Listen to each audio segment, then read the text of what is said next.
Assalomu alaykum hurmatli obunachilar, bizlarni kuzatib borayotganlar. Bugungi obzorimizda 4 sotix yer uchastkasiga ega bo'lgan uy-joy, binoning umumiy kvadraturasi 350 kvadrat. 2 qavatdan iborat bo'lgan bino ko'tarilgan. Birinchi va ikkinchi qavat. Xonalarning soni 6 ta.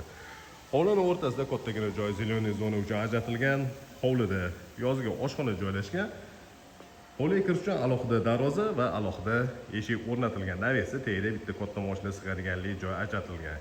Eshik orqali hovliga kirganimizda chap tarafimizda hovli qismi uchun hojatxona, uni oldida kotelni joylashgan. Endi uy ichiga kiramiz, xonalar planirovkasi va remontlari bilan tanishib chiqamiz. Ikkita yonma-yon qurilgan uy, shundan bittasini video obzorini qilib beramiz. Bu uyga joylashgan manzili 3 qahramon postidan 5 kilometr ichkariga kirganda narxi 230 ming dollar. Uy ichiga kirganimizda kattagina hol qismi bor, to'g'rida zal joylashgan. O'ng tarafimizda oshxona. Oshxonani ko'rinishi katta panoramli vitrajli oyna romlari oldi hovliga qaragan. Bu joyda kattagina hol qismi borda ko'rsatayotgan joyimizda venetsiyankada qilingan tig'i zona va bu joyda yumshoq mebelni o'rnatish uchun joy bemalol. Devorlariga attachentali ishlatilgan va patologlarning balandligi 3,5 metrni tashkil qiladi. Zalning ichiga kirganmiz, kattagina zal qismi bor.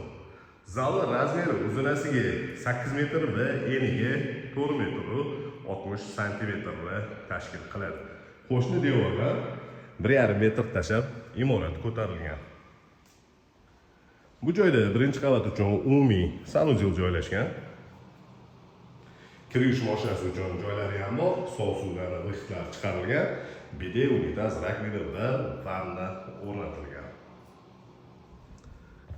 Har bitta qavat uchun alohida elektr shitli yig'ilgan. Bu joyda mehmonlar uchun ajratilgan yotoqxona.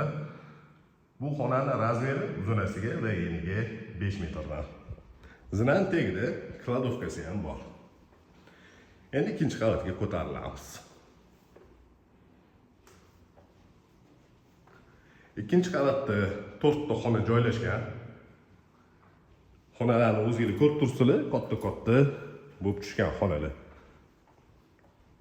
Demak, mana ko'rsatayotgan joyimda to'pli polli kollektorlari joylashgan. Cherdagi vixti ham shu joyda. O'ng tarafimizda ikkita xona, chap tarafimizda yana ikkita xona joylashgan.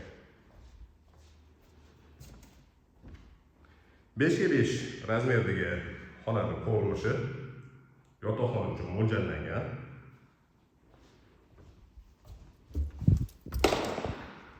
6 ga 4,60 razmerdagi yana bitta kattaroq xona va bu xonaning ichida alohida o'zini sanuzeli bor.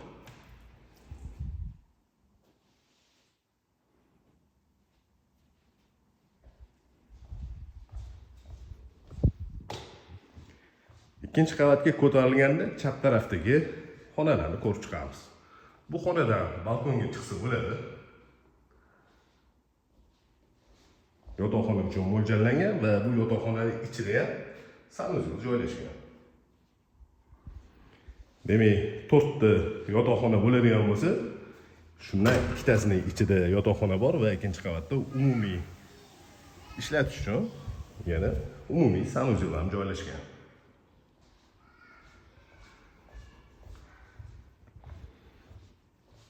Mana shu sanuzelni ko'rinishi.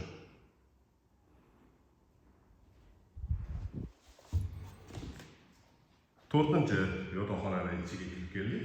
Mana shunaqa ko'rinishdagi katta yotoqxona. Ko'rsatgan uyimizda joylashgan manzili 3 qahramon postidan 5 kilometr ichkariga kirganda Shredderda joylashgan. 2 qavatdan iborat bo'lgan bino ko'tarilgan, xonalarning soni 6 ta bo'ldi. Va uyga narxini ham aytib o'tdik. Bu joyga qiziqarganlar 99 856 70 80 raqamiga bemalol murojaat qilishingiz mumkin.